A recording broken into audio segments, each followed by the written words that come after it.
La Sociedad Dominica de Medios de Comunicación, Sodomco, presenta A Pensar Más con Rosa María Palacios.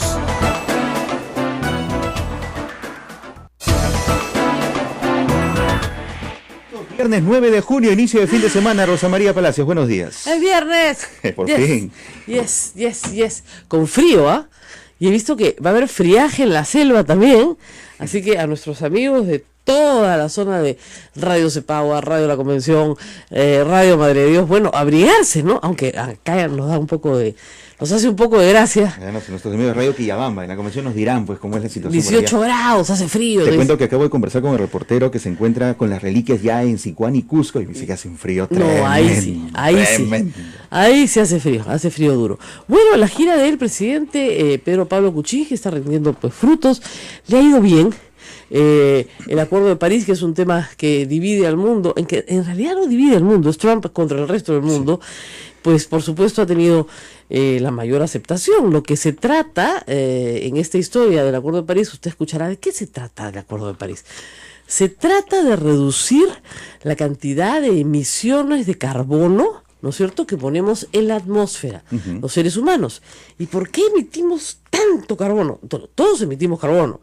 Pero cuando se emite carbono en una cantidad insospechada para la naturaleza, ¿no es cierto?, la atmósfera se calienta.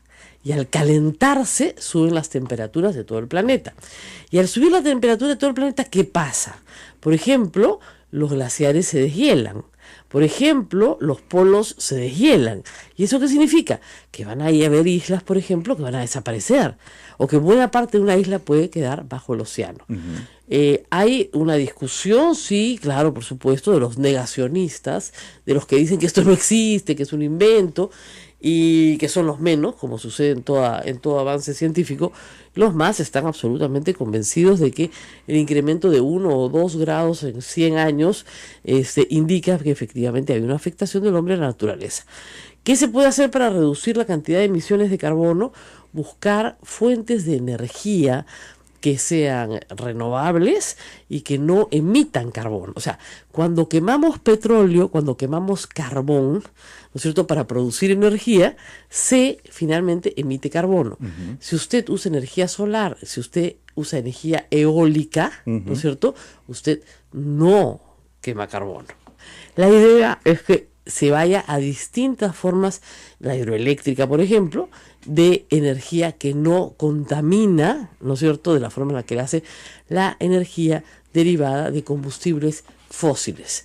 Ahora, no significa que se va a acabar el petróleo, para nada, en absoluto, pero que sí lo que se va a hacer es reducir la participación de los combustibles fósiles en la torta, digamos, total, ¿no?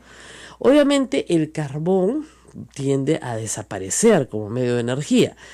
Puede servir para otras cosas, como, como, qué sé yo, fertilizante, lo he visto en Madre de Dios, pero no, sí, como fertilizante, pero no como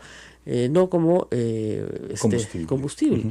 Y Trump tiene una deuda con lo que se llama el coal country en Estados Unidos, toda la zona del carbón, de empleos que desaparecieron, ¿no es cierto?, de gente que durante años trabajó en una mina de carbón y que no tiene hoy empleo porque simplemente las minas de carbón se han reducido.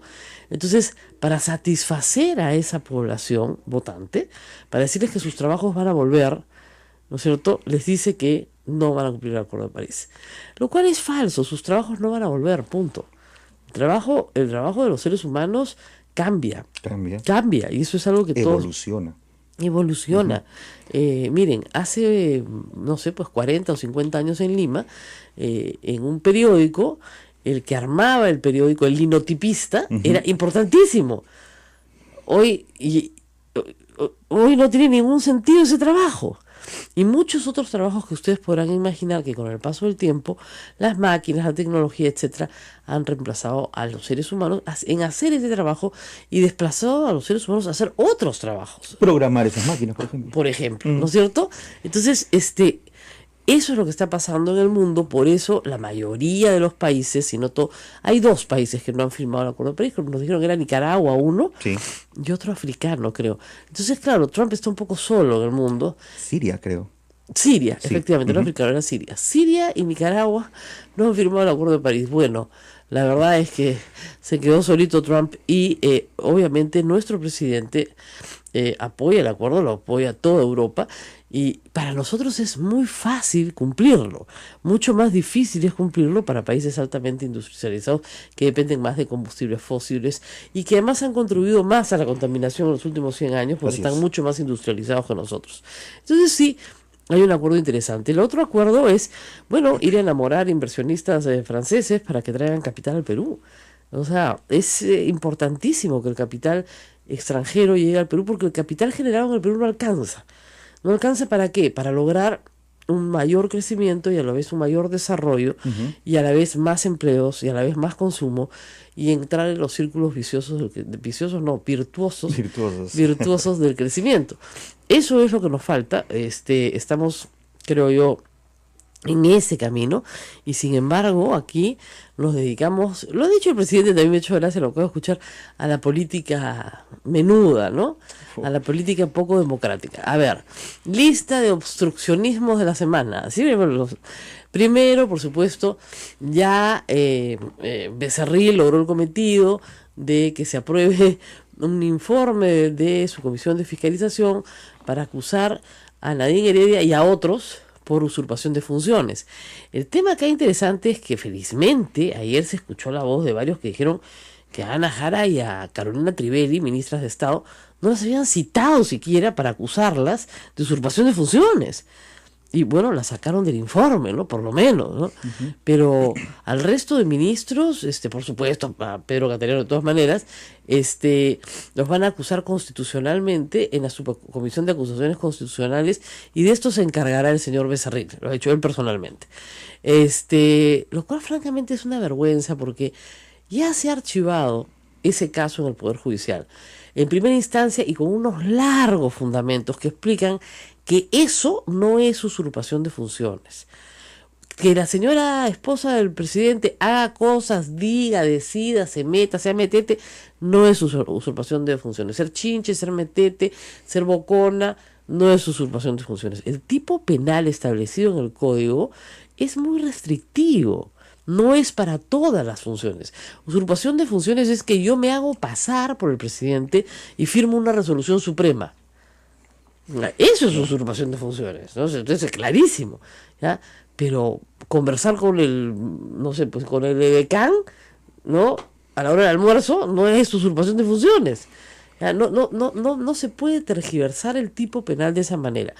Y esa resolución fue apelada, obviamente por la Procuraduría que preside a Nadine Heredia, y ¿qué dijo la Fiscalía Superior? No desestimó la primera instancia, dijo que vuelva a emitir resolución. Dijo, la declaró nula, dijo que vuelva por algunos aspectos formales. Pero los fundamentos siguen siendo los mismos. Y cualquier abogado penalista que revise el tipo de usurpación de funciones y vea la conducta de la señora, dirá, acá no hay pues delito. Y de nuevo, o sea, es muy frustrante que a usted le caiga mal a alguien y no la puedan perseguir porque no hay delito. ¿No es cierto? Es muy frustrante. Pero no hay, pues, ¿qué vamos a hacer? ¿No? Igual, el tema de fondos de campaña, el fujimorismo no lo quiere discutir, y no lo quiere discutir no solamente porque se hayan peleado con la señora Donaire, pues no lo quiere discutir porque si lo discuten van a tener que discutir algo que yo he dicho durante años. Las donaciones de campaña no están sujetas al Código Penal. Las donaciones irregulares de campaña, las que no, la que entra como plata negra, no importa su procedencia, no están sujetas. El hecho de entregar un dinero a una campaña sin que éste quede registrado, ese hecho, esa conducta, que es común, no está sujeta al Código Penal. Y ojo, que es común y que podría implicar un caso de lavado de activos, lavado de dinero. Si es obviamente. que el dinero es de procedencia ilícita. Si es que de procedencia ilícita. Pero yo voy más allá. ¿Qué importa qué procedencia tenga? O sea, si te están dando un dinero fuera de planilla, digamos, fuera de registro, te lo están dando para pedirte un favor, es lo más probable. Por más que el dinero sea lícito. O sea, te puede donar la plata la empresa más limpia del Perú. ¿no es cierto? O sea, supongamos que el día de mañana, vamos a poner un ejemplo absurdo, pero para que tengan una idea. Los dominicos, ¿ya? Los dominicos deciden vender unas propiedades y darle la plata, ¿no es cierto?, a un candidato a la presidencia. Le dan 1 millón de soles, ¿ya? Los dominicos son buenísimos, las propiedades son lícitas, y le dan al presidente, pero por supuesto jamás registran eso, ¿ya? Es una orden religiosa. ¿Qué quiere la orden religiosa? Ay, que el día de mañana le den una señal de FM que todavía no tenemos, pues, ¿no? ¿No? Por ejemplo, estamos cometiendo un acto que es inmoral. Obviamente, estamos pagando por un favor, ¿ya? Eso no está en el Código Penal. No está en el Código Penal, ¿ya? Y debería estar, porque el día que esté, a ver, nos dejamos de vainas, todos van presos. Si eso está en el Código Penal, va preso Alan García, va preso Keiko Fujimori, va preso Ollantumala, Toledo, por supuesto, o sea, van presos todos, todos. ¿Qué ha dicho el señor Odebrecht, el papá de Marcelo Odebrecht en Brasil? Todos los gobiernos del Brasil, más de Latinoamérica, nos venían a pedir plata. Todos. Limpia, sucia, de la caja 1, de la caja 2, de la caja que tú quieras. Y Marcelo Odebrecht le dijo eso a los fiscales peruanos. Miren, esa plata no tenía procedencia ilícita, no venía de ninguna caja 2, era una plata que nos pedían para colaborar con el partido. Ya pues, ¿qué querían? ¿Cuántos millones quieren? 3 millones, tomen. 300.000 dólares, tomen. 100.000 dólares, tomen. ¡Tomen! Entonces, eso es lo que no se quiere debatir en el Congreso, que lo tengan todos bien claro. O sea, esos son los obstáculos que el fujimorismo está poniendo y que, por supuesto, vamos a ser honestos, ningún otro partido está gritando, tenemos que regular esto. Ninguno. Ustedes creen que al APRA le conviene, Acción Popular, al partido gobierno, si es que quiere perpetuarse en el tiempo, a alguien le conviene que las donaciones secretas, ¿no es cierto?, sean descubiertas y que una vez que sean descubiertas sean objeto de cárcel. A nadie. Y es más, ni siquiera el proyecto de la Donaire lo propone. Ni siquiera. O sea, no lo propone nadie, no lo propone nadie. Ni el jurado, ni transparencia. Lo que se propone es que pierdan la inscripción, que es una sanción severa, sí. Pero miren, acá las cosas se arreglan de otra manera. Si no queremos plata negra en las campañas, eso se tiene que sancionar con cárcel. Como sucede en otros países. Para el candidato, además, claro. Para el candidato. Entonces, ¿qué pasó? Nada, pues, así estamos. Esa es la historia. Mientras tanto, el alcalde de Lima se luce ante las pantallas. Resurrección política. Dice que el puente Bella Unión está al 80%. Ese es el que dijo que iba a inaugurar en 60 días, ¿no? Sí. ¿Ya? Dijo, porque obviamente durante el gobierno de Villarán no se pudo hacer nada porque el puente estaba hasta las cangallas. Ya, muy bien. Entonces, ahora dijo, no, yo llego y lo inauguramos. 60 días queda inaugurado. ¿Ya? Claro, este hombre no cree en las inauguraciones que no sean un mes antes de irse, ¿no? Porque así votan por él. Pero dice que está al 80%. Entonces ha contratado un dron, pues, ¿no? Que va encima, ¿no?, de la obra, entonces se ve a los obreros trabajando, ¿no? La verdad es que no sé cómo le va a quedar, ¿ah? Y la verdad es que les digo otra cosa. O sea, Rutas de Lima y Línea Amarilla están ahorita tirados. O sea, los avances de esos trabajos yo no los veo. La carretera, la ampliación de la vía expresa, ¿tú ves algo de la ampliación de la vía expresa hasta la Panamericana? Naca. ¿Tú ves algo de de la ampliación de la Ramiro Pradé? Absolutamente. Lo que sí estoy viendo es que se están reforzando obras que ya se habían inaugurado hace mucho tiempo. Eso sí veo en casi todas las zonas de Lima. Ay. Qué barbaridad. Pero en fin, vamos a ver qué pasa. El grupo de trabajo de reforma electoral está muy molesto, ¿ya? Y, en fin, hay gente molesta, pues. Pero nadie tan molesto como el Contralor General de la República, que le ha mandado una carta notarial con logo de la Contraloría, papel membretado de la Contraloría, para un tema de profunda actualidad política. Al señor Contralor no le gusta la imitación que le hace Carlos Álvarez. No es broma. La imitación es buenísima. ¿Han visto el clip? Yo ni lo había visto, ¿ya? Pero como siempre, Carlos Álvarez habla de un señor que se llama Alacrón, ¿ya? Es el Contralor Alacrón, ¿ya? Entonces, La verdad es que es bien graciosa. No, es que, ¿saben qué pasa? A veces a los políticos hay que matarlos a carcajadas, pues no queda otra. Si no te ríes, ¿ya? Entonces, claro, el contralor que sabe del poder del humor político y de lo corrosivo que puede hacer, carta notarial prohibiéndole que lo imite. Le ha prohibido que lo imite. ¿Dónde se ha visto eso? O sea, eso es un atentado contra la libertad de expresión. Total. Y contra la libertad artística. Así O sea, es. a mí no me gustan los memes que me hacen tampoco, pero me los aguanto. O sea, que aguante, pues si hace las cosas que hace, además lo saca con los carros, con los billetes, ¿no? Ahora, ¿qué implicancia tiene que haya sido enviado en una carta con el membrete, logo y la firma del Contralor y no de Edgar Alarcón simplemente? Claro, que ¿no? lo que está haciendo este señor es aprovechar la Contraloría para un disgusto personal. ¿Es un abuso de poder? Por supuesto que es un abuso de poder. Yo no creo que lo denuncie por abuso de poder, que es un delito. Así es. El señor Carlos Álvarez, que finalmente de estas le han llegado ya varias en la vida, con muy malos resultados para los que se han atrevido, más bien es al revés. O sea, los políticos que se han hecho famosos con las imitaciones de Carlos Álvarez. Por ejemplo, Popi. Ajá. ¿Ya? Popi le puso la chapa. Y al final terminó aceptando la chapa como un seudónimo, un sobrenombre, ¿no? Y la usa. No, y además lo ayuda mucho, porque la gente en la calle no le dice Fernando, le grita papi, ¿no? Y la gente sale a abrazarlo, ¿no? Entonces, la verdad es que fue muy gracioso cuando vino Popi acá la última vez, porque había una señora atrás que lo gritaba cuando salimos de acá juntos, yo soy tu 1%, y lo abrazaba. Qué bonito.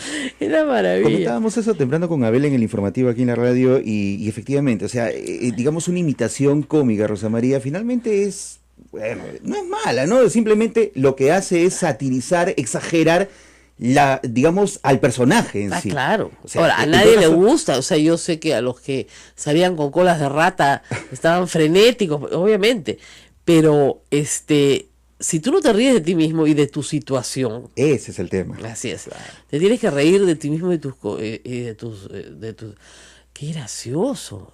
Me acaban de pasar una constancia de que el Contralor no estudió en ESAN. Solo asistió un trimestre, nada más. Después no volvió a ir. Se retiró voluntariamente. Anda, ya había puesto en su hoja de vida especialización en programa avanzado de administración de empresas ESAN. Eso había puesto como su currículum. Anda, no puede ser, qué gracioso. Este Contralor es bien gracioso, ¿eh? No deja de generarnos sorpresas. Bueno, vamos a hablar de temas penales. Vamos a hablar a profundidad del caso de Félix Moreno con el doctor César Nakazaki, que nos puede aclarar la situación. Con el doctor Nakazaki, nosotros siempre compartimos la idea de que la prisión preventiva tiene que ser la última, ¿no es cierto?, que se impone a una persona que no tiene peligro de fuga, ¿ya? Porque eso además es lo que manda la ley. Pero la liberación de Félix Moreno plantea algunos retos en la lucha contra anticorrupción que vamos a tratar hoy. Y también vamos a estar con, ¿quién más viene? Ernesto de la Jara.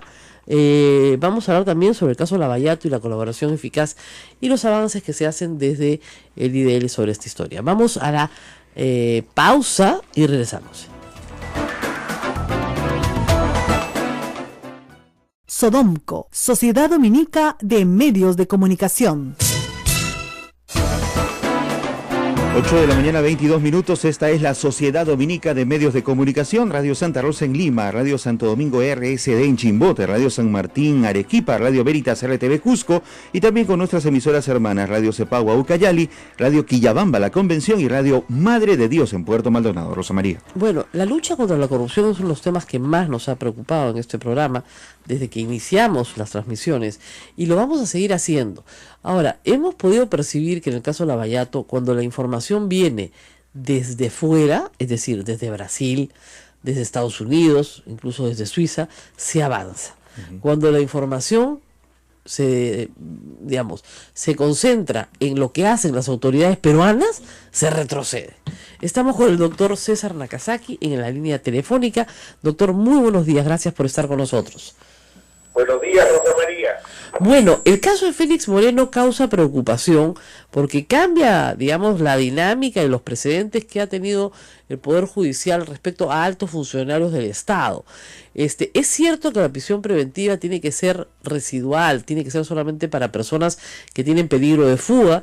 El señor Moreno no lo tenía. Pero el juez estaba habilitado para tomar otras medidas de contención, como el arresto domiciliario, por ejemplo, y al mismo tiempo garantizar que el proceso pueda realizarse habiendo testigos. Pues el juez ha desestimado incluso la presentación de testigos contra el señor Moreno, testigos presentados por la Fiscalía, en una simple, ¿no es cierto?, resolución para ver la variación de la condición de detenido o pasar a una comparecencia.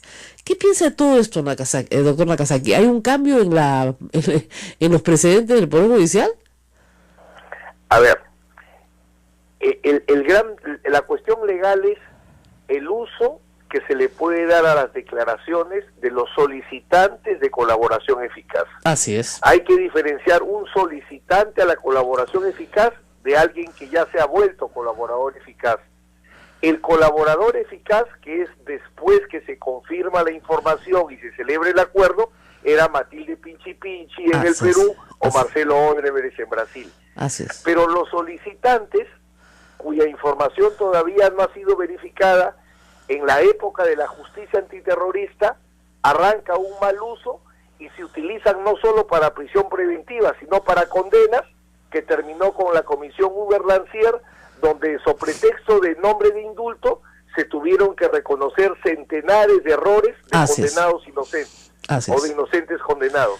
Eso se corrigió, ya no se empezó a usar, pero de un tiempo a esta parte, por la explicable presión social, ha vuelto a incurrirse en el error de utilizarla, y lo que ha hecho la sala es ponerle un pare a una práctica equivocada que sí había instalado en los últimos años. Ahora, doctor Nakazaki, digamos una cosa, en los casos de corrupción, no le digo los casos de terrorismo, pero los casos de corrupción, si no hay alguien que hable, bien difícil que se encuentren las cosas, ¿no es cierto? Alguien tiene que hablar, y eso lo ha demostrado la justicia brasilera con toda claridad. A raíz de las delaciones premiadas, que son mucho más agresivas que una colaboración eficaz, que además que las otorga la Fiscalía, y que son inmunidad absoluta, ¿no es cierto? Nosotros no tenemos en el Perú inmunidad absoluta, y no tenemos, el fiscal no tiene poder de otorgarla. Y lo que es curioso es que la Fiscalía brasileña demanda eso a la peruana lo acepta sin marco legal. Eso a mí me parece muchísimo más grave. Pero en fin, hablemos un poco de esta situación que es diferente en los dos países. No es lo mismo la delación premiada que la colaboración eficaz. A ver, vamos por partes. Sí es lo mismo, son instituciones iguales que pueden tener alguna variante. Brasil nos llevó la delantera, que desde el comienzo los líderes, el esquema principal, la gran diferencia es que en el Perú los líderes no podían acogerse, los cabecillas no podían. Así es. Y Brasil dijo, no, vamos de la cabeza para abajo, porque ahí vamos a encontrar mucha más información y por tanto va a haber más sanción.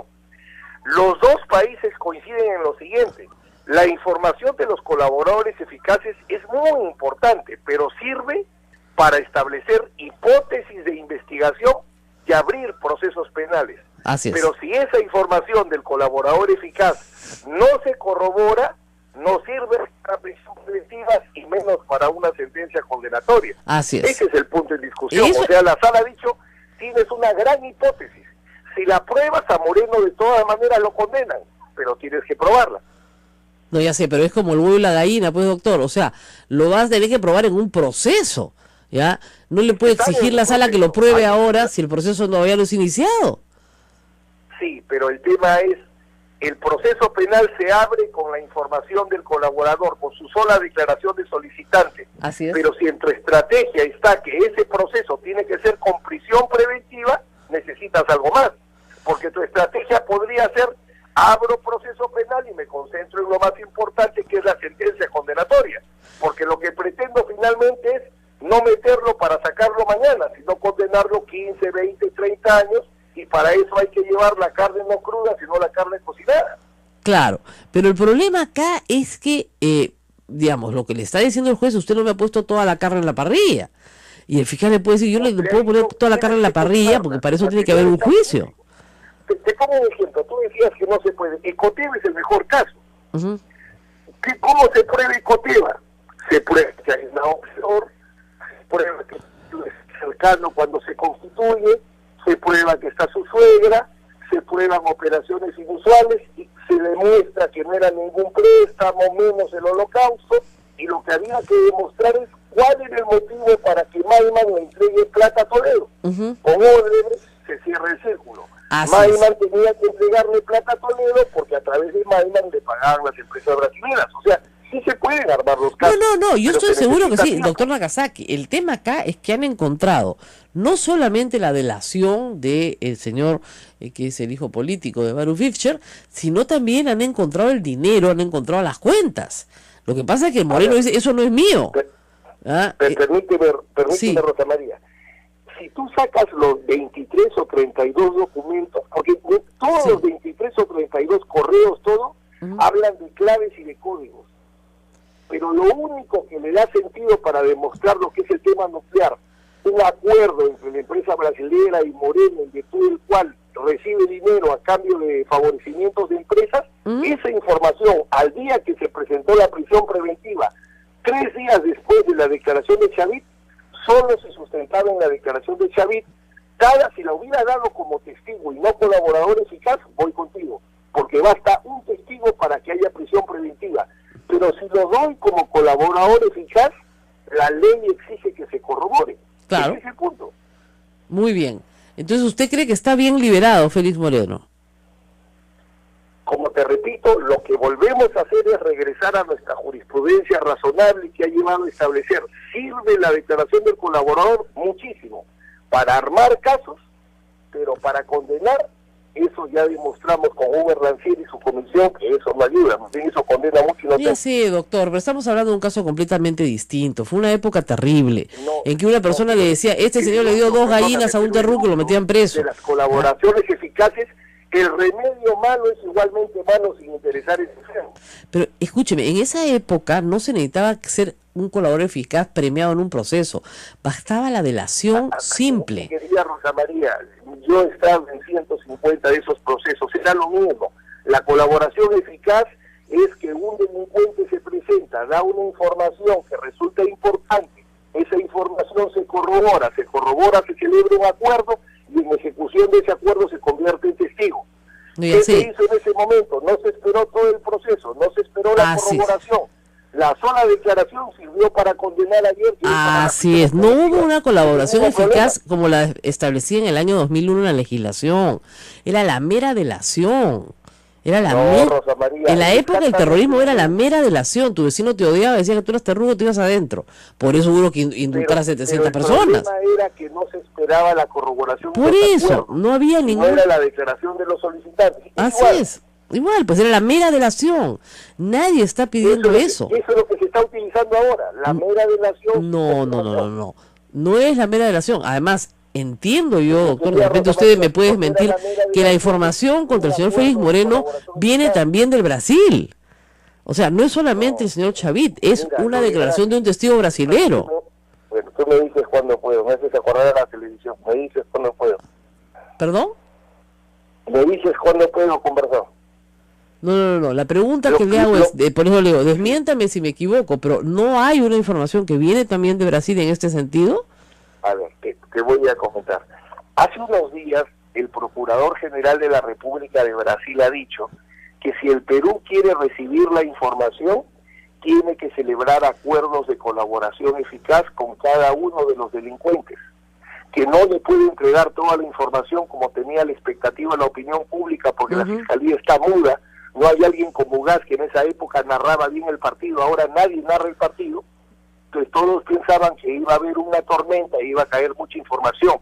Lo que se ha traído de Brasil sirve para la información periodística, ha servido para ir armando los casos, que tenemos 3 casos de Lavallato solamente armados, pero ya para, dentro de un proceso, pedir prisiones, pedir... Claro, pero digamos, bajo ese argumento, señor, bajo ese argumento todos los del MTC tienen que salir libres, ¿no es cierto? Bajo ese argumento el señor Acurio, todos libres, o sea, todos libres, Porque como Sí, procesalmente no se han logrado todavía, no puede ser. Formula la pregunta, Rosa María. Pero no, la pregunta. La pregunta es, bajo ese criterio, nadie en este momento del proceso Lavallato debería estar en prisión. Nadie. A ver, sí, pero vamos a lo siguiente. Si yo te digo que la luz al mes sería una locura, hay que esperar 9 meses. Si tú quieres una prisión preventiva, la puedes solicitar una vez que tengas tu caso bien armado, no por presión o corriendo. No, evidentemente, o sea, según usted, todos los casos de Lavallato están mal armados y todos tienen que salir libres a sus casas, a pesar de que tengan cuentas en Andorra, no importa. No se trata de que salgan libres o no, todos pueden estar presos, pero piden la prisión preventiva cuando esté bien fundamentada. No, ya sé, pero digamos, si usted me dice que hasta que la información no venga corroborada de Brasil, oficialmente tener una cuenta en Andorra a tu nombre no significa nada. Entonces te vas a tu casa. No es que no signifique nada, sino esas cosas no existen en el proceso que tú estás comentando. Pero, no, yo lo sé, pero digamos, en el resto de los procesos es así. O sea, que te sindiquen una cuenta con tu nombre o con tu plata, que es inexplicable. Sí hay información adicional. Claro. Por eso, el tema es que no te guste un caso, no significa que el resto de casos doctor Nakazaki, tú me preguntas otros casos, por ejemplo, en el caso de Toledo, si hay suficiente obviamente, información pero para el doctor Nakazaki, usted no es el abogado de Toledo, pues obviamente lo metería preso en una, ¿ya? Pero en el caso Moreno, lo que llama poderosamente la atención es que esté descubierta la cantidad de dinero, esté descubierta su ubicación, haya un testigo que se indica cómo se efectuó la operación, y el señor Moreno, al que, reitero, pudieron haberle dado un arresto domiciliario, lo dejan en libertad.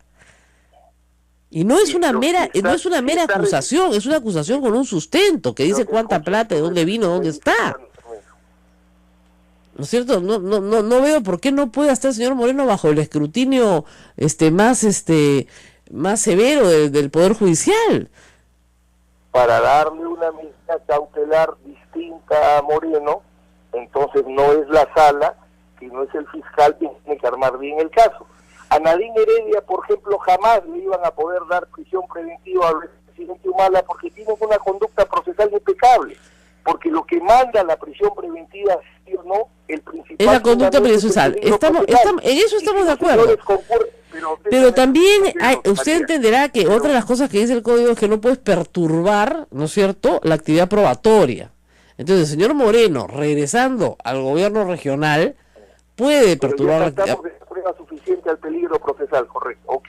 En el caso del peligro procesal, ¿qué fue lo que planteó la Fiscalía en el caso de Félix Moreno? Su argumento central para el peligro procesal es una amenaza a Chavit a través del Facebook. Entonces, ¿qué dice la sala? Primero, eso no lo pusiste en el requerimiento de prisión, lo presentas en la audiencia, y segundo, ¿cómo vinculas esa cuenta de Facebook a Félix Moreno directa o indirectamente? De ninguna forma. Bueno, señor Nakazaki, siempre hay argumento para todo, pero lo que sí le digo es que es un golpe duro a la lucha contra la corrupción. Y si así se van a manejar los casos, en realidad la gente tiene que estar muy contenta. Pero mira el mensaje que le das a la opinión pública, y siempre te he dicho, hacerle creer a la opinión pública que violar la ley es bueno, es ser igual que el delincuente. No, yo lo sé, pero digamos, yo no le voy a defender a la Fiscalía porque creo que hace un trabajo muy malo, pero además de eso, estoy segura también, y por favor contésteme esto, que la Fiscalía no puede, porque no tiene un marco legal, para firmar un convenio de leniencia, como se llama en Brasil, asegurando que no se va a procesar en el Perú ni a la empresa Odebrecht, ni a otras empresas, ni a otras personas de nacionalidad brasilera. ¿Tiene la Fiscalía por sí sola la facultad de firmar un convenio de esa naturaleza? A ver, tanto en el Perú como en Brasil, las dos leyes las he leído, tanto en el Perú como Brasil, la Fiscalía celebra acuerdos y siempre los tiene que aprobar un juez. O sea, siempre se celebra el acuerdo fiscal delincuente y tiene que aprobar el acuerdo que hace control de legalidad el juez. Así es. ¿Puede la Fiscalía del Perú celebrar acuerdos de colaboración eficaz con un delincuente brasilero? Puede hacerlo. No, pero sin participación del juez. También. Pero reitero, ¿sin participación judicial? No, por eso te decía. Así es. El acuerdo, Discúlpeme, se han sentado en Brasil, Marcelo Odebrecht ha hablado y le han dado inmunidad absoluta. Sí, pero Rosa María... La procuradora se retiró, pero la fiscalía le dio inmunidad absoluta sin que medie, ¿no es cierto?, acuerdo con un juez. No, escúchame. Diferencia la palabra acuerdo de aprobación. Sí. Entonces el acuerdo, perfecto, el acuerdo no está aprobado por un juez, no vale nada, pues. Ya, entonces, ¿quiénes celebran el acuerdo? El fiscal y el delincuente.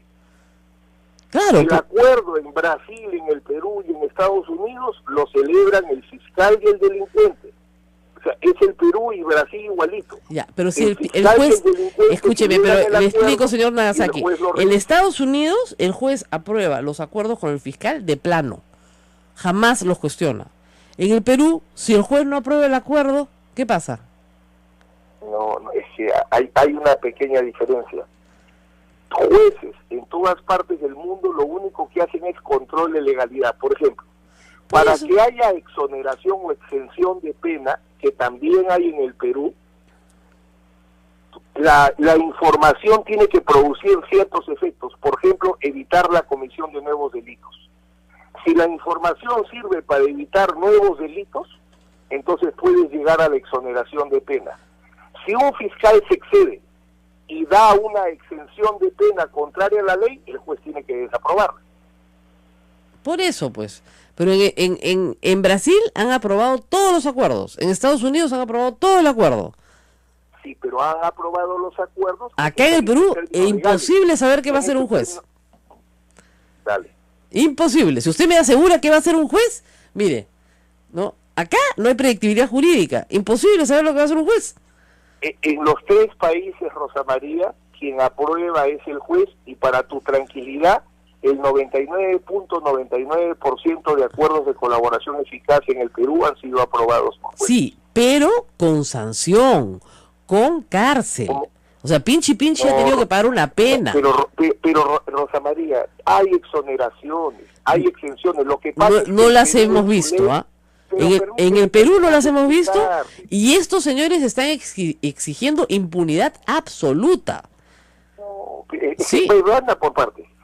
En el Perú no va a haber esa impunidad absoluta porque la exoneración solo se da en algunos aspectos. Mira, la salida es la siguiente.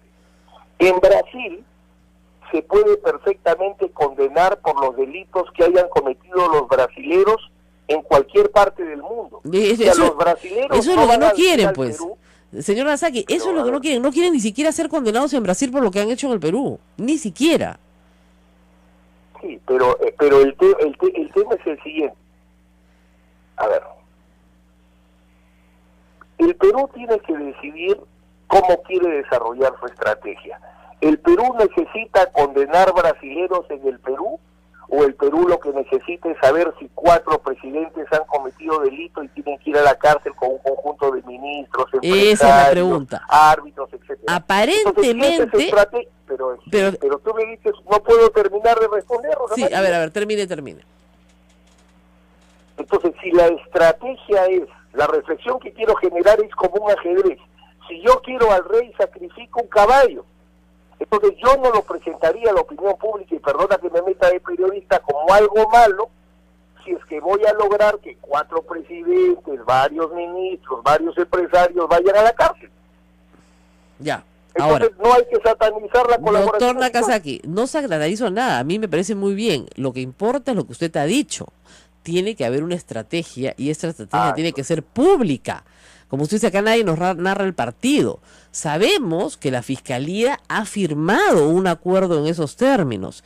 Lo que yo sugiero es que haya legislación que ampare ese tipo de acuerdos, si es que ese va a ser el camino. Porque los brasileños no quieren ser juzgados ni en el Brasil, mucho menos en el Perú, ni en ninguna otra parte. Y 2, quieren que sus negocios sigan en marcha para pagar las reparaciones civiles. Tanto en Estados Unidos como en Suiza, como en Brasil y como en otros países están negociando eso, que el negocio con otras caras sea con otro nombre si se quiere, pero siga siendo un negocio en marcha para pagar reparaciones civiles. Y que la impunidad de estas personas sea absoluta, acá y allá. Y los fiscales peruanos han firmado ese acuerdo con Marcelo Odebrecht y no han dicho más, porque no se lo han llevado un juez en el Perú, no lo han ratificado, no han discutido con el juez, los acuerdos, nada, absolutamente nada, hasta donde sabemos. Entonces, yo lo que veo es que no se ha tomado esa gran decisión que usted señala y se ha hecho de conocimiento público. Es decir, sacrificamos, ¿no es cierto?, la empresa, sacrificamos a Odebrecht, a las controles brasileñas, a cambio de saber si 4 presidentes son delincuentes. Eso no se le ha dicho al público. Y esa es una decisión de política, ¿no es cierto?, que se tiene que tomar también en el Congreso de la República, modificando las normas para que se permita eso. Eso es lo que yo no veo en ninguna parte. No sé si usted lo ve, pero yo no lo veo. A ver, yo estoy totalmente de acuerdo contigo ahí. Número uno, en cuanto a si hay estrategia o no, efectivamente no se sabe y al parecer por el momento no la hay. Yo recomendé que no sobran en la fiscalía, pero hay 7, 8 que son excelentes fiscales y que esos debieron formar el caso Lavallato para enfrentar el caso quizás más complejo que puede haber en este siglo. Eso falló. Falla igualmente que no hay un buen comunicador, entonces permite la especulación y presiones sociales que de repente son innecesarias o muy prematuras. La legislación existe. Con el último paquete de decretos legislativos que ha sacado este gobierno, se dio la norma que permite por fin que los cabecillas o dirigentes también se acojan a la colaboración eficaz. Entonces, hay una legislación que permite trabajar determinado tipo de acuerdo. Es factible hacerlo. Y finalmente es algo que debió hacerse desde el primer día, porque desde el primer día que se conoció el caso Lavallato, era totalmente previsible, uno, que ningún brasileño iba a venir acá porque Brasil por extradición no va a entregar a ningún brasilero. Así es. Entonces, esta gran decisión que tú bien dices, hay que tomarla y hay que comunicarla y convencer a la opinión pública que es buena, ha debido hacerse hace rato. Hasta donde yo conozco no hay ningún acuerdo todavía. No, y dos, creo que habría que reforzar cuál es el papel exacto del Poder Judicial, de los jueces, en esta cooperación. Porque parece para la Fiscalía peruana que los jueces no existen. ¿Perdón? Control de legalidad. Sí, pero ninguno... Controla el juez. Claro, no se ha hecho. Discúlpeme, señor Aranzaqui. Odebrecht Perú y la Fiscalía firmaron un convenio secreto en enero. Secreto. Lo único que se llama ese convenio es que le iban a dar una cantidad de soles. Y que no era cuenta de reparaciones civiles. O sea, eso es todo. Fue un acuerdo preliminar secreto que entiendo más que responder a una estrategia, respondió a la desesperación de dar respuesta a la opinión pública y tener algo de mal, pues, como usted comprende, cuando se mezcla el Poder Judicial con la opinión pública, la cosa va mal, ¿no es cierto? Porque estamos buscando justicia, no un ajusticiamiento.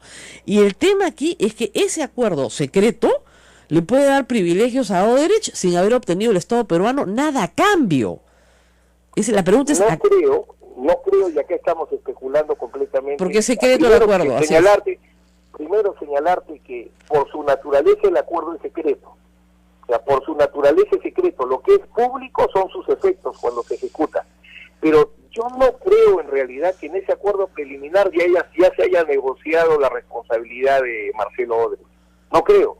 Bueno, discúlpeme, no ya la negociaron, por lo menos muy puntual para recibir algunas ciertas informaciones que permitieron armar, por ejemplo, el caso de Interoceánica o línea 1, ¿no? Bueno, pero reitero, yo no creo en este momento que tengan el marco legal completo. Hay cosas buenas, por supuesto, se ha mejorado lo de los cabecillas, etcétera, pero ni siquiera creo que tengan un marco legal completo, a diferencia suya, para hacer todo lo que quieren supuestamente hacer. Y dos, no tienen una estrategia planteada, que se la tienen que anunciar al país. Yo coincido que la parte de la exención de pena en el Perú es muy reducida. Así es. Entonces no hay suficiente marco de negociación para convencer al delincuente que pueda brindar toda la información. Así es, o sea, en Brasil los han convencido diciéndole sales libre. De pena solamente, y hay gente que no le interesa la reducción de pena. Así es, por eso le digo, los brasileños están pidiendo, sobre todo los primeros que hablaron de Petrobras, están libres, devolvieron la plata, están en su casa, ¿no? Los primeros que hablaron devolvieron toda la plata y se fueron a su casa libres, con condenas de 20 años.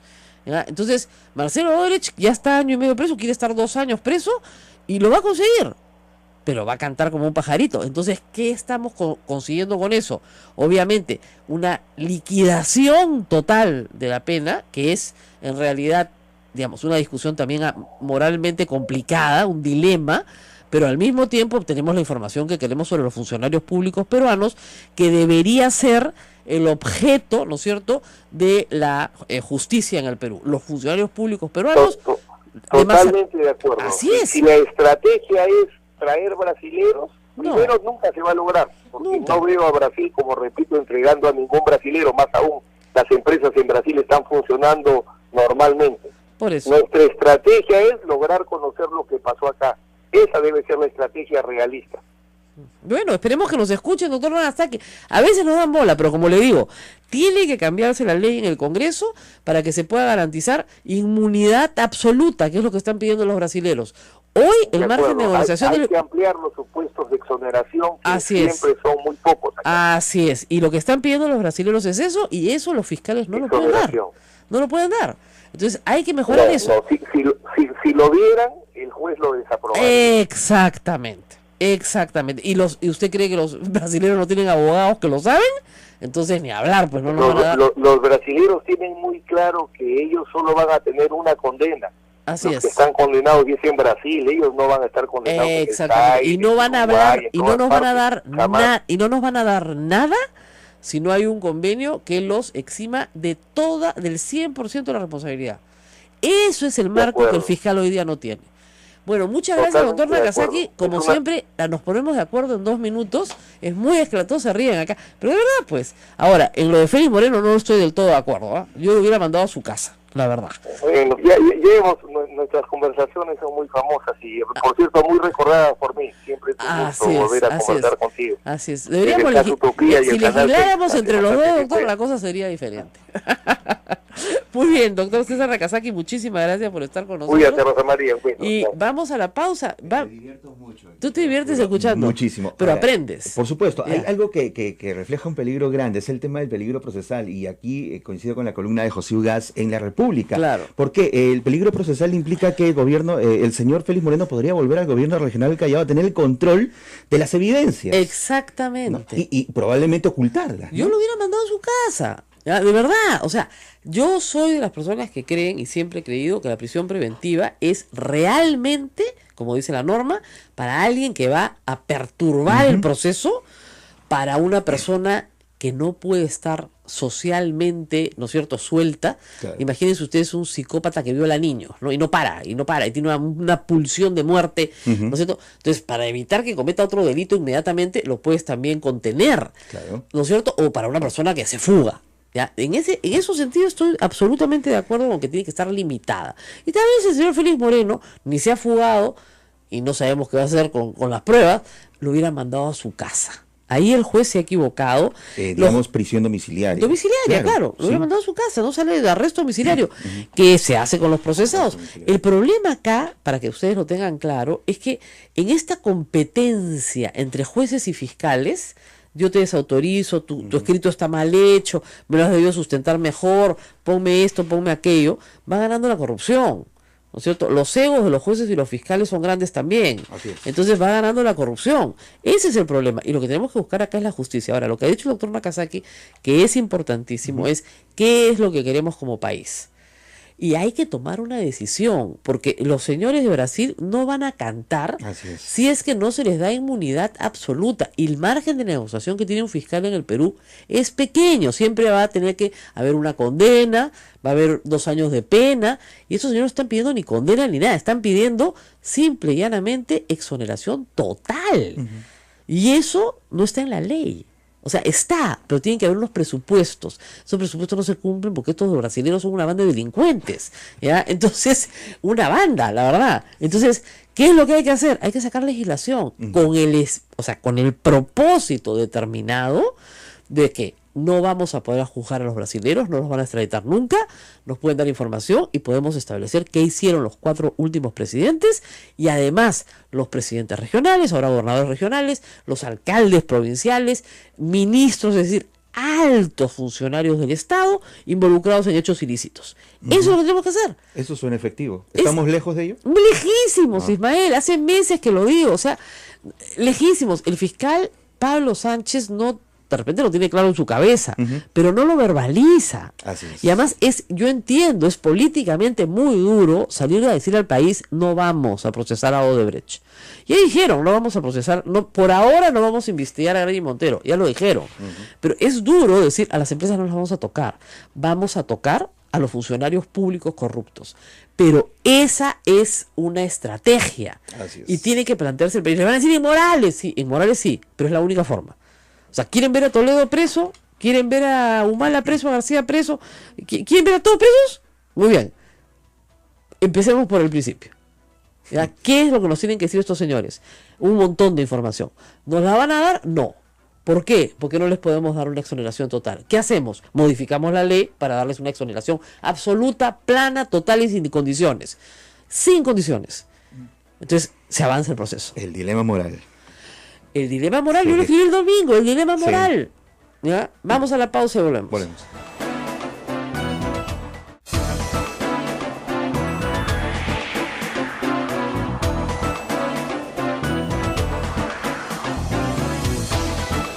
7:08 de la mañana, 56 minutos. Nos tenemos que despedir porque hoy día tenemos la misa del Señor de la Justicia hasta ahora. Miren, mucha gente me está diciendo que ha sido súper interesante la conversación. Yo les pido a todos los interesados que puedan escucharla más tardecito cuando se cuelgue, Así es, porque al final nos hemos puesto de acuerdo con el doctor Nakazaki. Él tiene sus ideas sobre el mal trabajo hecho por la Fiscalía en el caso Moreno, ok, pero lo que tiene que hacer la Fiscalía en general no está claro para el público porque no se definió una estrategia claro. Entonces yo sí, ahí creo que nos están sacando la mugre, ¿ok? Ese es el problema. Muchas personas me han dicho también, antes de despedirnos, que les gustaría adquirir el libro de Pedro Cateriano. No sé cuánto vale. Ayer fue impreso ya. Exactamente, ya salió, ya está a la venta. Así que, como me dicen acá, ojalá que se venda en Madrid también. para que lo compre Alan. Tengan por seguro que va a comprar su segunda edición. Es más, debe estar mandando a todos los compañeros para que agoten la edición y salga otra, para que nadie lo pueda leer. Pero sí, para los interesados está a la venta el caso García, toda la investigación del primer gobierno de Alan García. Y para la gente más joven que no se acuerda o no ha leído, se va a quedar con la boca abierta porque es realmente, parece por partes una película de espías, ¿ya? Es una cosa increíble lo que se hizo en el Congreso para poderlo juzgar y no se pudo finalmente. Y ha sido prolongado por ti. Prolongado por mí, ¿por quién más? Nos tenemos que despedir. Agradecimiento a todos los que nos escriben por Facebook Live de Sí. Radio Santa Rosa y también por las redes sociales de Sodonco. Sí, así es. Muchísimas gracias a todos. Nos vemos el lunes. Buen fin de semana.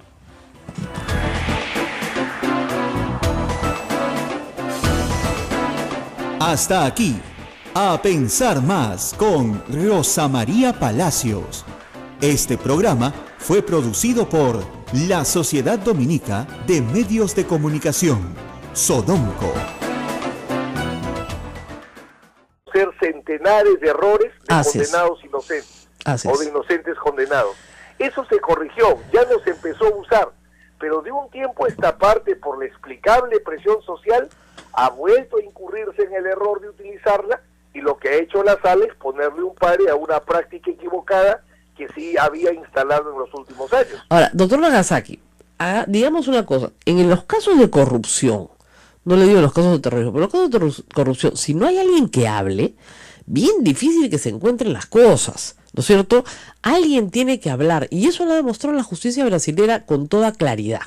A raíz de las delaciones premiadas, que son mucho más agresivas que una colaboración eficaz, que además que las otorga la fiscalía y que son inmunidad absoluta, ¿no es cierto? Nosotros no tenemos en el Perú inmunidad absoluta y no tenemos, el fiscal no tiene poder de otorgarla. Y lo que es curioso es que la fiscalía brasileña demanda eso a la peruana lo acepta sin marco legal. Eso a mí me parece muchísimo más grave. Pero en fin, hablemos un poco de esta situación que es diferente en los dos países. No es lo mismo la delación premiada que la colaboración eficaz. A ver, vamos por partes. Sí es lo mismo, son instituciones iguales que pueden tener alguna variante. Brasil nos llevó la delantera que desde el comienzo los líderes, el esquema principal, la gran diferencia es que en el Perú los líderes no podían acogerse, los cabecillas no podían. Así es. Y Brasil dijo, no, vamos de la cabeza para abajo porque ahí vamos a encontrar mucha más información y por tanto va a haber más acción. Los dos países coinciden en lo siguiente: la información de los colaboradores eficaces es muy importante, pero sirve para establecer hipótesis de investigación y abrir procesos penales. Así es. Pero si esa información del colaborador eficaz no se corrobora, no sirve para prisión preventiva y menos para una sentencia condenatoria. Así es. Ese es el punto en discusión. Eso... O sea, la sala ha dicho, tienes una gran hipótesis. Si la pruebas, a Moreno de todas maneras lo condenan, pero tienes que probarla. No, ya sé, pero es como el huevo y la gallina, pues, doctor. O sea, lo vas a tener que probar en un proceso, ¿ya? No le puede exigir la sala que lo pruebe ahora si el proceso todavía no es iniciado. Sí, pero el tema es, el proceso penal se abre con la información del colaborador, con su sola declaración de solicitante. Así es. Pero si en tu estrategia está que ese proceso tiene que ser con prisión preventiva, necesitas algo más. Porque tu estrategia podría ser, abro proceso penal y me concentro en lo más importante, que es la sentencia condenatoria. Porque lo que pretendo finalmente es no meterlo para sacarlo mañana, sino condenarlo 15, 20, 30 años, y para eso hay que llevar la carne no cruda, sino la carne cocinada. Claro, pero el problema acá es que, digamos, lo que le está diciendo el juez, usted no me ha puesto toda la carne en la parrilla. Y el fiscal le puede decir, yo le puedo poner toda la carne en la parrilla, porque para eso tiene que haber un juicio. Te pongo un ejemplo, tú decías que no se puede. Ecoteva es el mejor caso. Uh-huh. ¿Cómo se prueba Ecoteva? Se prueba que hay una offshore, se prueba que es cercano cuando se constituye, se prueba que está su suegra, se prueban operaciones inusuales y se demuestra que no era ningún préstamo, menos el holocausto, y lo que había que demostrar es cuál era el motivo para que Maiman le entregue plata a Toledo. Uh-huh. Con Odebrecht se cierra el círculo. Maiman tenía que entregarle plata a Toledo porque a través de Maiman le pagaban las empresas brasileñas. O sea, sí se pueden armar los casos. No, yo estoy seguro que sí, doctor Nagasaki. El tema acá es que han encontrado no solamente la delación del señor que es el hijo político de Baruch Ifcher, sino también han encontrado el dinero, han encontrado las cuentas. Lo que pasa es que Moreno dice, eso no es mío. Permíteme, sí. Rosa María. Si tú sacas los 23 o 32 documentos, porque todos los 23 o 32 correos, todo, hablan de claves y de códigos. Pero lo único que le da sentido para demostrar lo que es el tema nuclear, un acuerdo entre la empresa brasilera y Moreno, en virtud del cual recibe dinero a cambio de favorecimientos de empresas, esa información, al día que se presentó la prisión preventiva, 3 días después de la declaración de Chavit, solo se sustentaba en la declaración de Chavit. Si la hubiera dado como testigo y no colaborador eficaz, voy contigo, porque basta un testigo para que haya prisión preventiva. Pero si lo doy como colaborador eficaz, la ley exige que se corrobore. Claro. Ese es el punto. Muy bien. Entonces, ¿usted cree que está bien liberado Félix Moreno? Como te repito, lo que volvemos a hacer es regresar a nuestra jurisprudencia razonable que ha llevado a establecer. Sirve la declaración del colaborador muchísimo para armar casos, pero para condenar, eso ya demostramos con Hugo Rancière y su comisión que eso no ayuda, eso condena mucho. Y no sí, doctor, pero estamos hablando de un caso completamente distinto. Fue una época terrible en que una persona le decía, este señor le dio 2 gallinas a un terruco y lo metían preso. De las colaboraciones eficaces, el remedio malo es igualmente malo sin interesar el enfermo. Pero escúcheme, en esa época no se necesitaba ser un colaborador eficaz premiado en un proceso, bastaba la delación simple. Querida Rosa María, yo estaba en 150 de esos procesos, era lo mismo. La colaboración eficaz es que un delincuente se presenta, da una información que resulta importante, esa información se corrobora, se celebra un acuerdo y en ejecución de ese acuerdo se convierte en testigo. ¿Qué se hizo en ese momento? No se esperó todo el proceso, no se esperó la corroboración. La sola declaración sirvió para condenar ayer. Así es, no hubo una colaboración eficaz como la establecía en el año 2001 en la legislación. Era la mera delación. Era la Rosa María, en la época el exactamente. terrorismo era la mera delación. Tu vecino te odiaba, decía que tú eras terrugo, te ibas adentro. Por eso hubo que indultar a 700 personas. El problema era que no se esperaba la corroboración. Por de los eso, acuerdos. no había No ningún... era la declaración de los solicitantes. Así Igual. es. Igual, pues era la mera delación. Nadie está pidiendo eso. Eso es lo que se está utilizando ahora, la mera delación. No. No es la mera delación. Además, entiendo yo, doctor, de Quería repente retomar usted me que puede era mentir, la mera que la delación, información contra el señor un Félix acuerdo de Moreno colaboración viene militar. también del Brasil. O sea, no es solamente el señor Chavit, es Mira, una no, declaración mira, de un testigo brasilero. Bueno, tú me dices cuándo puedo, me haces acordar a la televisión, me dices cuándo puedo. ¿Perdón? Me dices cuándo puedo conversar. No. La pregunta Lo que le que- hago lo- es, por eso le digo, desmiéntame si me equivoco, pero no hay una información que viene también de Brasil en este sentido. La Sociedad Dominica de Medios de Comunicación, Sodomco, presenta A Pensar Más con Rosa María Palacios.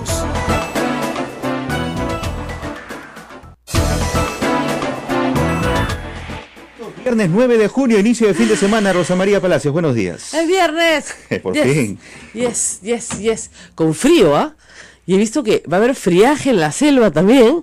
Así que a nuestros amigos de toda la zona de Radio Cepagua, Radio La Convención, Radio Madre de Dios, bueno, abrigarse, ¿no? Aunque acá nos hace un poco de gracia. Nuestros amigos de Radio Quillabamba, en la convención nos dirán pues cómo es la situación. 18 grados, hace frío. Te ¿no? cuento que acabo de conversar con el reportero que se encuentra con las reliquias ya en Sicuán y Cusco y me dice que hace un frío tremendo. No, ahí sí hace frío duro. Bueno, la gira del presidente Pedro Pablo Kuczynski está rindiendo pues frutos, le ha ido bien. El Acuerdo de París, que es un tema que divide al mundo, en realidad no divide al mundo, es Trump contra el resto del mundo, pues por supuesto ha tenido la mayor aceptación. Lo que se trata en esta historia del Acuerdo de París, usted escuchará de qué se trata el Acuerdo de París. Se trata de reducir la cantidad de emisiones de carbono, ¿no es cierto?, que ponemos en la atmósfera, los seres humanos. ¿Y por qué emitimos tanto carbono? Todos emitimos carbono, pero cuando se emite carbono en una cantidad insospechada para la naturaleza, ¿no es cierto?, la atmósfera se calienta. Y al calentarse suben las temperaturas de todo el planeta. Y al subir la temperatura de todo el planeta, ¿qué pasa? Por ejemplo, los glaciares se deshielan. Por ejemplo, los polos se deshielan. ¿Y eso qué significa? Que van a haber islas, por ejemplo, que van a desaparecer. O que buena parte de una isla puede quedar bajo el océano. Hay una discusión, sí, claro, por supuesto, de los negacionistas, de los que dicen que esto no existe, que es un invento, y que son los menos, como sucede en todo avance científico. Los más están absolutamente convencidos de que el incremento de 1 o 2 grados en 100 años indica que efectivamente hay una afectación del hombre a la naturaleza. ¿Qué se puede hacer para reducir la cantidad de emisiones de carbono? Buscar fuentes de energía que sean renovables y que no emitan carbono. O sea, cuando quemamos petróleo, cuando quemamos carbón, ¿no es cierto?, para producir energía, se finalmente emite carbono. Si usted usa energía solar, si usted usa energía eólica, ¿no es cierto?, usted no quema carbono. La idea es que se vaya a distintas formas, la hidroeléctrica, por ejemplo, de energía que no contamina, ¿no es cierto?, de la forma en la que la hace la energía derivada de combustibles fósiles. Ahora, no significa que se va a acabar el petróleo, para nada, en absoluto, pero que sí lo que se va a hacer es reducir la participación de los combustibles fósiles en la torta, digamos, total, ¿no? Obviamente el carbón tiende a desaparecer como medio de energía. Puede servir para otras cosas, como, como, qué sé yo, fertilizante, lo he visto en Madre de Dios, pero no, sí, como fertilizante, pero no como combustible. Y Trump tiene una deuda con lo que se llama el coal country en Estados Unidos, toda la zona del carbón, de empleos que desaparecieron, ¿no es cierto?, de gente que durante años trabajó en una mina de carbón y que no tiene hoy empleo porque simplemente las minas de carbón se han reducido. Entonces, para satisfacer a esa población votante, para decirles que sus trabajos van a volver, ¿no es cierto?, les dice que no van a cumplir el Acuerdo de París. Lo cual es falso, sus trabajos no van a volver, punto. El trabajo de los seres humanos cambia, y eso es algo que evoluciona. Miren, hace, no sé, pues 40 o 50 años en Lima, en un periódico, el que armaba el periódico, el linotipista, era importantísimo. Hoy no tiene ningún sentido ese trabajo. Y muchos otros trabajos que ustedes podrán imaginar que con el paso del tiempo, las máquinas, la tecnología, etcétera, han reemplazado a los seres humanos en hacer ese trabajo y desplazado a los seres humanos a hacer otros trabajos. Programar esas máquinas, por ejemplo. ¿No es cierto? Entonces, eso es lo que está pasando en el mundo. Por eso la mayoría de los países, si no todo, hay 2 países que no han firmado el Acuerdo de París, nos dijeron que era Nicaragua uno, sí, y otro africano, creo. Entonces, claro, Trump está un poco solo en el mundo. Siria, creo. Siria, sí, efectivamente, no africano, era Siria. Siria y Nicaragua no han firmado el Acuerdo de París. Bueno, la verdad es que se quedó solito Trump y obviamente nuestro presidente apoya el acuerdo, lo apoya toda Europa. Y para nosotros es muy fácil cumplirlo, mucho más difícil es cumplirlo para países altamente industrializados que dependen más de combustibles fósiles y que además han contribuido más a la contaminación en los últimos 100 años porque están mucho más industrializados que nosotros. Entonces sí, hay un acuerdo interesante. El otro acuerdo es, bueno, ir a enamorar inversionistas franceses para que traigan capital al Perú. O sea, es importantísimo que el capital extranjero llegue al Perú porque el capital generado en el Perú no alcanza.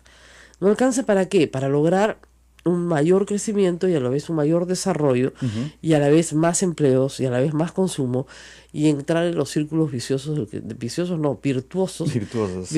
del crecimiento. Eso es lo que nos falta. Estamos, creo yo, en ese camino y sin embargo aquí nos dedicamos, lo ha dicho el presidente, también me ha hecho gracia, lo puedo escuchar, a la política menuda, ¿no? A la política poco democrática. A ver, lista de obstruccionismos de la semana. ¿Sí? Primero, por supuesto, ya Becerril logró el cometido de que se apruebe un informe de su comisión de fiscalización para acusar a Nadine Heredia y a otros por usurpación de funciones. El tema acá interesante es que felizmente ayer se escuchó la voz de varios que dijeron que a Ana Jara y a Carolina Trivelli, ministras de Estado, no las habían citado siquiera para acusarlas de usurpación de funciones. Y bueno, las sacaron del informe, ¿no? Por lo menos, ¿no? Pero al resto de ministros, por supuesto, a Pedro Cateriano de todas maneras, los van a acusar constitucionalmente en la Subcomisión de Acusaciones Constitucionales y de esto se encargará el señor Becerril, lo ha hecho él personalmente, ¿no? A ver, te voy a comentar. Hace unos días el Procurador General de la República de Brasil ha dicho que si el Perú quiere recibir la información, tiene que celebrar acuerdos de colaboración eficaz con cada uno de los delincuentes, que no le puede entregar toda la información como tenía la expectativa la opinión pública, porque la Fiscalía está muda, no hay alguien como Gas que en esa época narraba bien el partido, ahora nadie narra el partido, entonces todos pensaban que iba a haber una tormenta y iba a caer mucha información. Lo que se ha traído de Brasil sirve para la información periodística, ha servido para ir armando los casos, que tenemos 3 casos de Lavallato solamente armados, pero ya para, dentro de un proceso, pedir prisiones, pedir claro, pero digamos, bajo ese argumento, señor, bajo ese argumento todos los del MTC tienen que salir libres, ¿no es cierto? Bajo ese argumento el señor Acurio, todos libres, o sea, todos libres, porque como procesalmente no se han logrado todavía... No puedes. Formula la pregunta, Rosa María. La pregunta es, bajo ese criterio, nadie en este momento del proceso Lavallato debería estar en prisión. Nadie. A ver, sí, pero vamos a lo siguiente. Si yo te digo que la luz al mes sería una locura, hay que esperar 9 meses. Si tú quieres una prisión preventiva, la puedes solicitar una vez que tengas tu caso bien armado.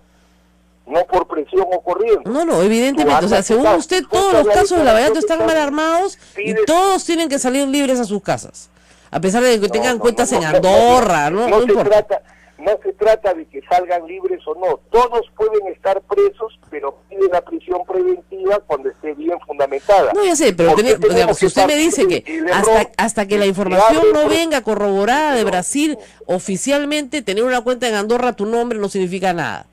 Entonces te vas a tu casa. No es que no signifique nada, sino esas cosas no existen en el proceso que tú estás comentando. Pero, no, yo lo sé, pero digamos, en el resto de los procesos es así. O sea, que te sindiquen una cuenta con tu nombre o con tu plata, que es inexplicable. Sí hay información adicional. Claro. Por eso, el tema es que no te guste un caso, no significa que el resto de casos esté mal. Doctor Nakazaki, tú me preguntas otros casos, por ejemplo, en el caso de Toledo, si hay suficiente obviamente, información pero para el doctor Nakazaki, usted no es el abogado de Toledo, pues obviamente lo metería preso en una, ¿ya? Pero en el caso Moreno, lo que llama poderosamente la atención es que esté descubierta la cantidad de dinero, esté descubierta su ubicación, haya un testigo que se indica cómo se efectuó la operación, y el señor Moreno, al que, reitero, pudieron haberle dado un arresto domiciliario, lo dejan en libertad.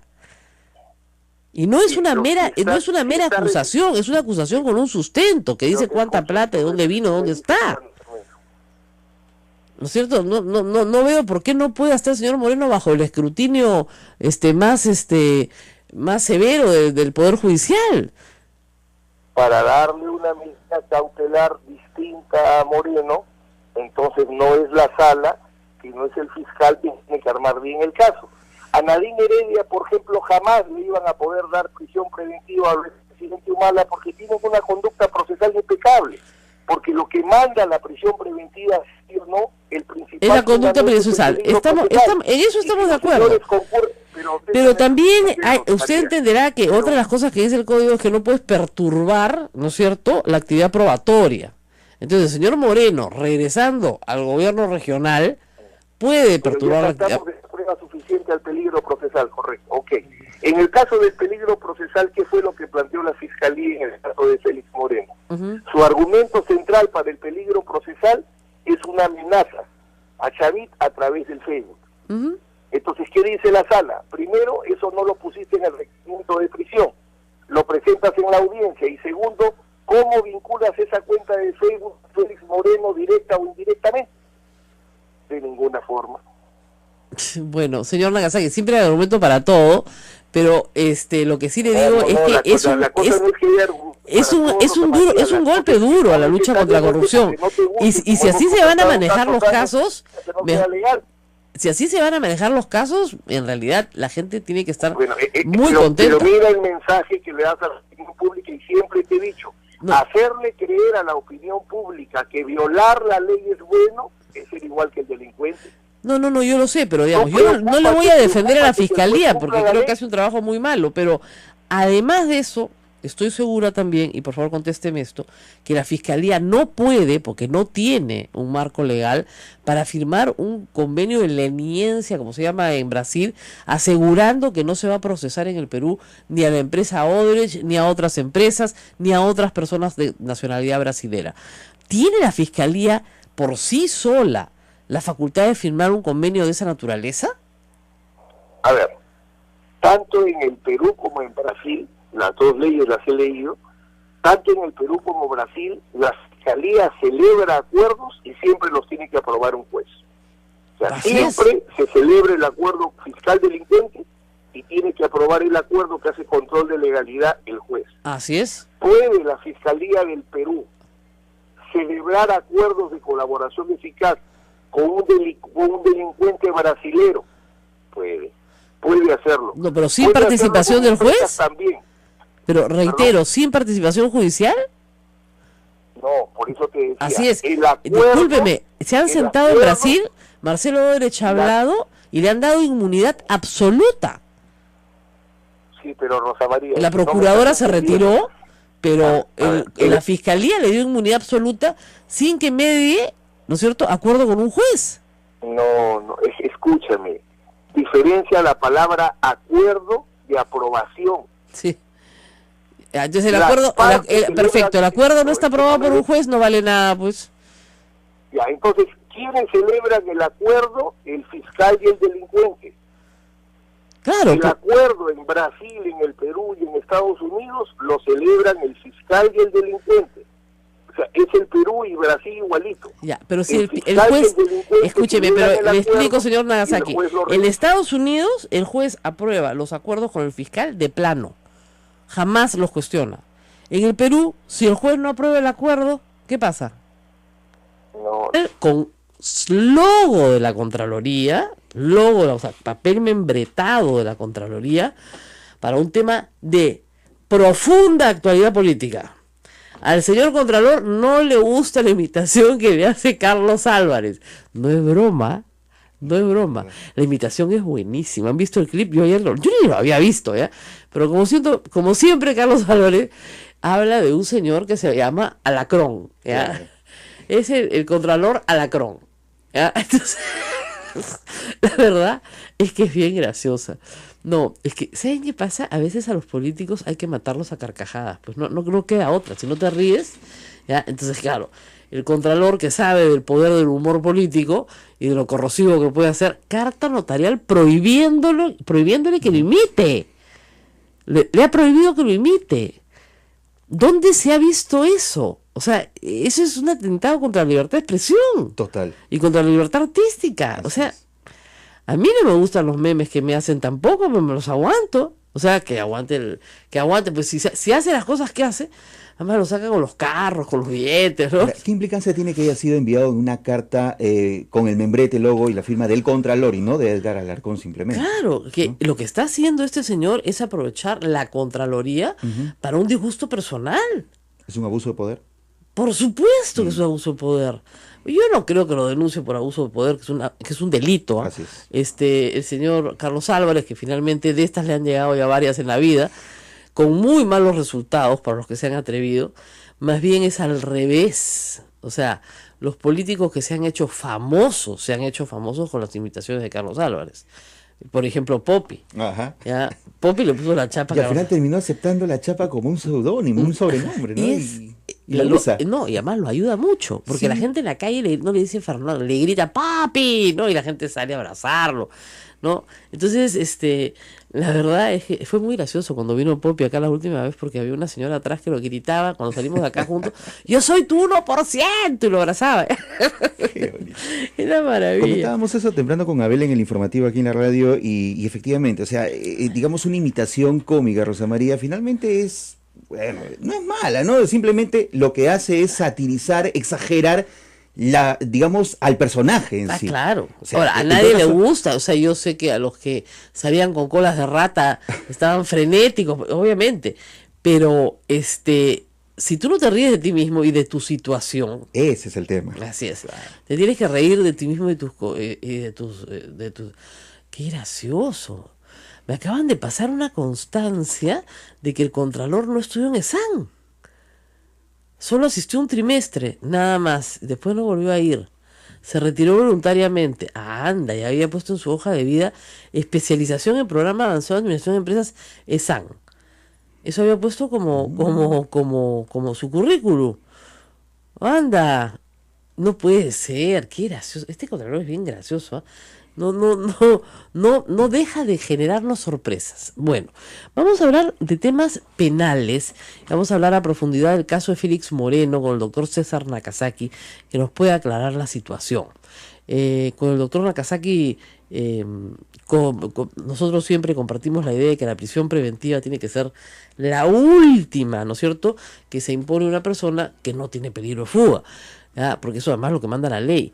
Pero la liberación de Félix Moreno plantea algunos retos en la lucha contra la corrupción que vamos a tratar hoy. Y también vamos a estar con, ¿quién más viene? Ernesto de la Jara. Vamos a hablar también sobre el caso Lavallato y la colaboración eficaz y los avances que se hacen desde el IDL sobre esta historia. Vamos a la pausa y regresamos. Sodomco, Sociedad Dominica de Medios de Comunicación.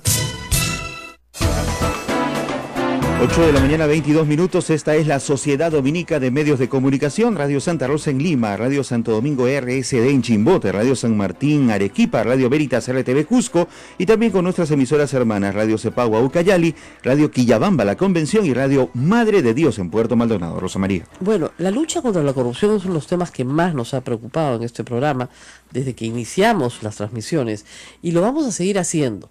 Ahora, hemos podido percibir que en el caso de Lavallato, cuando la información viene desde fuera, es decir, desde Brasil, desde Estados Unidos, incluso desde Suiza, se avanza.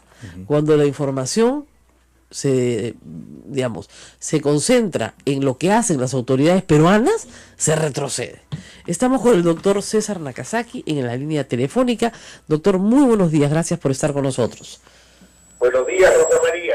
Bueno, el caso de Félix Moreno causa preocupación porque cambia, digamos, la dinámica y los precedentes que ha tenido el Poder Judicial respecto a altos funcionarios del Estado. Es cierto que la prisión preventiva tiene que ser residual, tiene que ser solamente para personas que tienen peligro de fuga. El señor Moreno no lo tenía.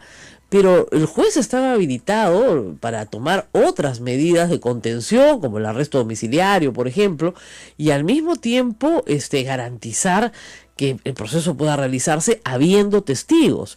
Pues el juez ha desestimado incluso la presentación de testigos contra el señor Moreno, testigos presentados por la Fiscalía, en una simple, ¿no es cierto?, resolución para ver la variación de la condición de detenido o pasar a una comparecencia. ¿Qué piensa de todo esto, doctor Nakazaki? ¿Hay un cambio en los precedentes del Poder Judicial? A ver, la cuestión legal es el uso que se le puede dar a las declaraciones de los solicitantes de colaboración eficaz. Así es. Hay que diferenciar un solicitante a la colaboración eficaz de alguien que ya se ha vuelto colaborador eficaz. El colaborador eficaz, que es después que se confirma la información y se celebra el acuerdo, era Matilde Pinchi Pinchi en el Perú o Marcelo Odebrecht en Brasil. Así es. Pero los solicitantes, cuya información todavía no ha sido verificada, en la época de la justicia antiterrorista, arranca un mal uso y se utilizan no solo para prisión preventiva, sino para condenas, que terminó con la comisión Uber-Lancier, donde sobre pretexto de nombre de indulto se tuvieron que reconocer. Lo cual francamente es una vergüenza porque ya se ha archivado ese caso en el Poder Judicial en primera instancia y con unos largos fundamentos que explican que eso no es usurpación de funciones. Que la señora esposa del presidente haga cosas, diga, decida, se meta, sea metete, no es usurpación de funciones. Ser chinche, ser metete, ser bocona, no es usurpación de funciones. El tipo penal establecido en el código es muy restrictivo. No es para todas las funciones. Usurpación de funciones es que yo me hago pasar por el presidente y firmo una resolución suprema. Eso es usurpación de funciones, ¿no? Entonces es clarísimo, ¿ya? Pero conversar con con el edecán, ¿no?, a la hora del almuerzo, no es usurpación de funciones. No se puede tergiversar el tipo penal de esa manera. Y esa resolución fue apelada, obviamente por la Procuraduría que preside a Nadine Heredia. ¿Y qué dijo la Fiscalía Superior? No desestimó la primera instancia, dijo que vuelva a emitir resolución. Dijo, la declaró nula, dijo que vuelva por algunos aspectos formales. Pero los fundamentos siguen siendo los mismos. Y cualquier abogado penalista que revise el tipo de usurpación de funciones y vea la conducta de la señora, dirá, acá no hay pues delito. Y de nuevo, o sea, es muy frustrante que a usted le caiga mal a alguien y no la puedan perseguir porque no hay delito, ¿no es cierto? Es muy frustrante, pero no hay, pues, ¿qué vamos a hacer? ¿No? Igual, el tema de fondos de campaña, el fujimorismo no lo quiere discutir, y no lo quiere discutir no solamente porque se hayan peleado con la señora Donaire, pues no lo quiere discutir porque si lo discuten van a tener que discutir algo que yo he dicho durante años. Las donaciones de campaña no están sujetas al Código Penal. Las donaciones irregulares de campaña, las que no, la que entra como plata negra, no importa su procedencia, no están sujetas. El hecho de entregar un dinero a una campaña sin que éste quede registrado, ese hecho, esa conducta, que es común, no está sujeta al Código Penal. Y ojo, que es común y que podría implicar un caso de lavado de activos, lavado de dinero. Si es obviamente. que el dinero es de procedencia ilícita. Si es que es de procedencia ilícita. Pero yo voy más allá. ¿Qué importa qué procedencia tenga? O sea, si te están dando un dinero fuera de planilla, digamos, fuera de registro, te lo están dando para pedirte un favor, es lo más probable. Por más que el dinero sea lícito. O sea, te puede donar la plata la empresa más limpia del Perú. ¿No es cierto? O sea, supongamos que el día de mañana, vamos a poner un ejemplo absurdo, pero para que tengan una idea. Los dominicos, ¿ya? Los dominicos decían vender unas propiedades y darle la plata, ¿no es cierto?, a un candidato a la presidencia. Le dan 1 millón de soles, ¿ya? Los dominicos son buenísimos, las propiedades son lícitas, pero por supuesto jamás registran eso, ¿ya? Es una orden religiosa. ¿Qué quiere la orden religiosa? Ay, que el día de mañana le den una señal de FM que todavía no tenemos, pues, ¿no? Por ejemplo, estamos cometiendo un acto que es inmoral. Obviamente, estamos pagando por un favor, ¿ya? Eso no está en el Código Penal. No está en el Código Penal, ¿ya? Y debería estar, porque el día que esté, a ver, nos dejamos de vainas, todos van presos. Si eso está en el Código Penal, va preso Alan García, va preso Keiko Fujimori, va preso Ollantumala, Toledo, por supuesto, o sea, van presos todos, todos. ¿Qué ha dicho el señor Odebrecht, el papá de Marcelo Odebrecht en Brasil? Todos los gobiernos del Brasil, más de Latinoamérica, nos venían a pedir plata. Todos. Limpia, sucia, la caja 1, de la caja o de la caja que tú quieras. Y Marcelo Odebrecht le dijo eso a los fiscales peruanos. Miren, esa plata no tenía procedencia ilícita, no venía de ninguna caja 2, era una plata que nos pedían para colaborar con el partido. Ya pues, ¿qué querían? ¿Cuántos millones quieren? 3 millones de dólares, tomen. 300.000 dólares, tomen. 100.000 dólares, tomen. Entonces, eso es lo que no se quiere debatir en el Congreso, que lo tengan todos bien claro. O sea, esos son los obstáculos que el fujimorismo está poniendo y que, por supuesto, vamos a ser honestos, ningún otro partido está gritando, tenemos que regular esto. Ninguno. ¿Ustedes creen que al APRA le conviene, Acción Popular, al partido gobierno?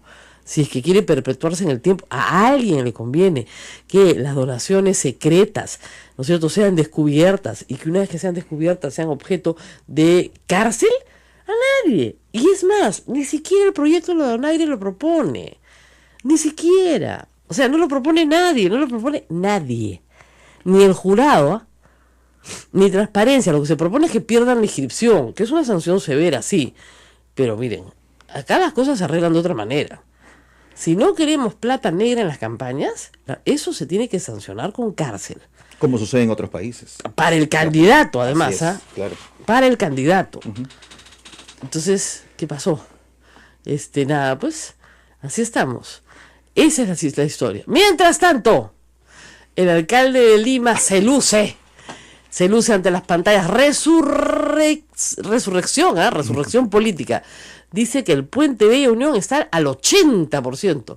Ese es el que dijo que iba a inaugurar en 60 días, ¿no? Sí. ¿Ya? Dijo, porque obviamente durante el gobierno de Villarán no se pudo hacer nada porque el puente estaba hasta las cangallas. Ya, muy bien. Entonces, ahora dijo, no, yo llego y lo inauguramos. 60 días queda inaugurado. ¿Ya?